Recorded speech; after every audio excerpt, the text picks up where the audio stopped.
Elara lived in Oakhaven, a village by the river Seraphim, famous for the ancient weeping willow.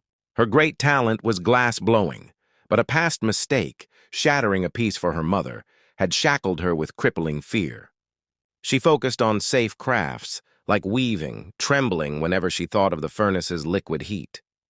Every summer solstice, Oakhaven celebrated the Lantern of Wishes, where villagers floated their hopes beneath the willow's canopy. Elara, always an observer, felt only sorrow for the dream she dared not touch. This year, her routine was broken by Silas, the village's reclusive ancient master glass artist. He found her meticulously working. "Your hands are idle, child," Silas rasped, his eyes sharp. "They look like a fish caught on a hook. All muscle, no movement. A life unlit." He crushed a small wax model she'd made. "Go make a wishing lantern. Use the material of your heart. The willow accepts only honest submissions." Stung by his challenge, Elara retrieved her dusty old tools. For 2 days, she fought the glass. It bubbled, cracked, and crashed onto the floor.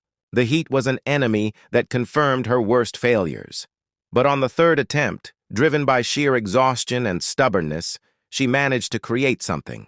It was a pale blue sphere, lopsided and marred by a single distinct air bubble near the base.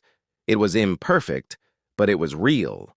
Inside, she sealed her wish on copper foil, to have the courage to try again and again. That night, beneath the shimmering willow, Elara approached Silas. "It is flawed," she admitted, holding up the uneven sphere.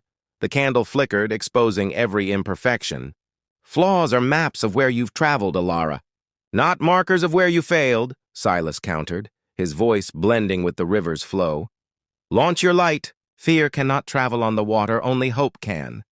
She gently lowered the sphere. Instead of sinking, the tiny glass lantern caught the current, its inner light intensifying.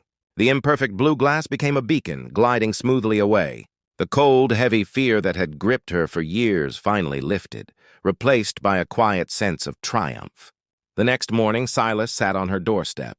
He handed her a heavy iron key. "The old glass workshop is yours now. The willow accepted your wish. Now honor the pact. Blow your light, Elara. Fill the world with the beautiful flaws of your heart." Elara took the key. She understood. The lantern was her commitment. She dedicated the coming years to her art, her hands moving with confident grace, turning the glass into beautiful, flawed pieces. Every solstice, Elara set the finest, most perfect clear glass lantern, a symbol of her success, beneath the weeping willow, the silent keeper of her happiness.